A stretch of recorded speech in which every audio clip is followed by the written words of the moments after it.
Meaning of grumbler. Grumbler. Grumbler. Grumbler. Grumbler.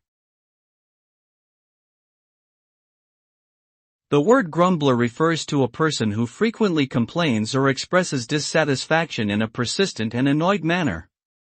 Such individuals often tend to find fault with everything around them, and typically do not take proactive steps to address their complaints or concerns. Being a grumbler can be detrimental to personal relationships and professional opportunities, as it can create a negative atmosphere and reputation.